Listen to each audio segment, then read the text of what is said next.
Romualdez. Wala yun. Ano sir, sa palagay nyo po kaya Duterte at saka Marcos ang maglalaban? Malamang.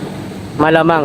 Sa malamang. Ngayon pa nga lang eh. Ngayon pa lang ha, Oo. na wala pang eleksyon. Oo. Kinakailangan pa nilang gampanan yung pinangako. Pinangako sa tao. pa lang. Diba? Wala Pinangako namang sa natupad tao. eh. Oo. Na walang natupad. Tumbukin na natin kagad yun, na walang natupad. Maliban sa Vice President natin na ang sinabi niyang ang ginagawa ko po ay trabaho lang. Totoo naman. Trabaho lang talagang ginagawa niya. Wala kang ibang maririnig sa kanya kundi kailangan natin ng ganito para sa ganitong Hindi ba sistema. nga nilagay Diba? na si Sara dyan sa DepEd para mapalitan yung Sa ngayon ha, sa ngayon. Sa tansya ko mapalitan lang. yung impression ng taong bayan na Eh di sa magiging intense pala ito pagdating ng 2028, ano? Talaga. Kung sakasakaling maglalaban. Ramdam na Tatlo ang ramdam na maglalaban namin. Oo. sa Yan. 2028. Ramdam na namin dito sa kalsada. malalaman na itong 2025.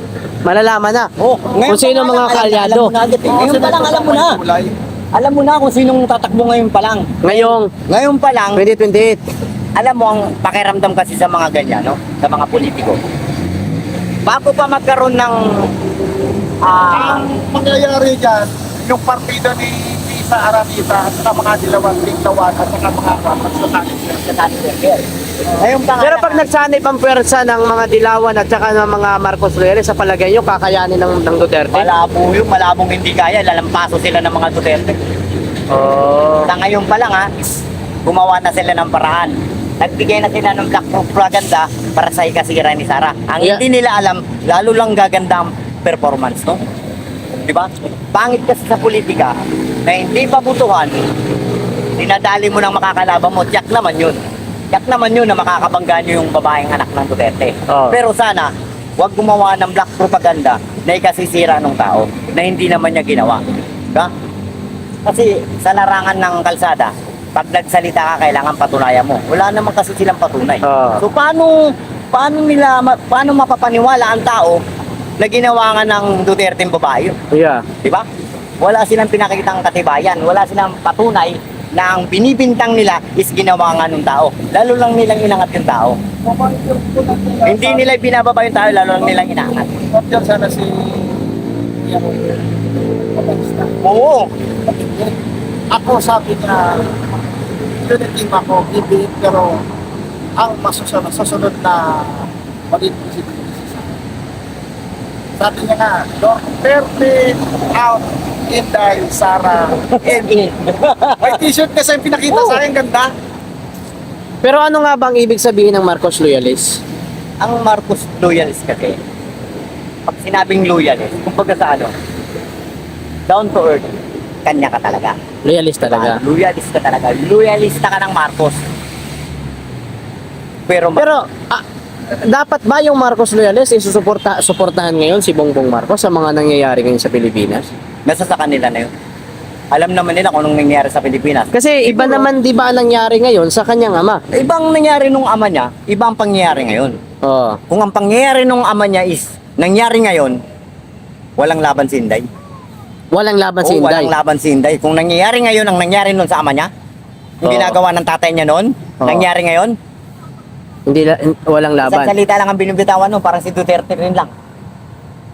Kung ikaw, ayaw mo sumunod sa akin bilang presidenteng Marcos sa Pilipinas, lumayas ka, hindi kita kailangan.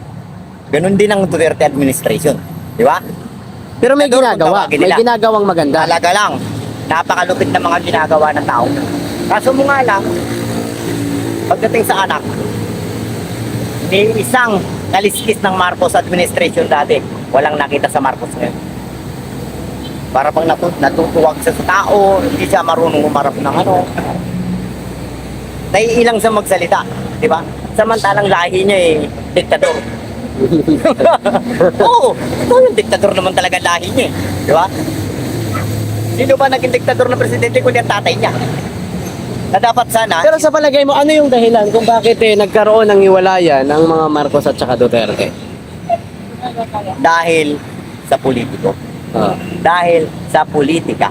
Dahil sa ganid na kapangyarihan. Politika nga ang dahilan. Politika ang dahilan. Besides na nating politika, yung ganit na kapangyarihan ng ng Kongreso. Yun mismo. Yun Ganit mismo. yun eh. Kita mo, Ibig sabihin, hindi totoong public servant.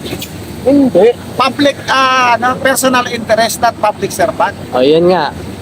Pansarili yun Sino eh. ba ang nagpabagsak kay President Marcos dati? Ah, Hindi ang pansariling kapakanan. Pwede kay yung kanyang tatay, ama ni Tambaluslos, si Cocoy Romaldes. Yun ang nagpabagsak eh. Ang manang taong bayan nga. Bakit hindi? Ngayon, repeat order. Hindi natin ibalik yun. pero mas maaga. Mas maaga. Hindi natin Kasi ibalik yun. buhay ang social media. Social media, tama ka. Kasi Hindi wala ka na kasi. Siguro, tumagal lang siguro dati dahil ang social media ay hindi masyadong... Hindi masyadong Wala pa ano. social Wala media. pa Wala pa. Oo. Media talaga. Ano pa lang tayo? Control ng Typewriter media. pa, typewriter pa tayo. So hindi pa tayo marunong mag-cellphone. telegrama. Oo, telegrama pa tayo, piso ka isang letra. Patay, tatay, uwi. Oo, patay tatay, uwi anak. Yun lang. Tapos na. Tapos pila-pila sa PLDT, oh. Grabe, mahal ang babayaran. Ngayon, 5 seconds, sumabot ng 500. hindi na maaaring itago ang mga Dapat itago. dapat itago kasi nga Ibig sabihin, nung panahon ng Marcos Sr., parang parehas ng Duterte administration. yun, walang pinagkaiba. Ganun na ganun. Pag nagsalita, ginagawa. Di ba? Oo. Sabi ni Marcos, kung ayaw mong sumunod sa presyo ko, isara mo ang negosyo mo. Sinabi niya sa mga negosyante. Margins na negosyante. Yeah. So hindi makasunod ang negosyante, takbo ng ibang bansa. Mm. Kasi kakanain ka ni Marcos. Ganun kasimple yun.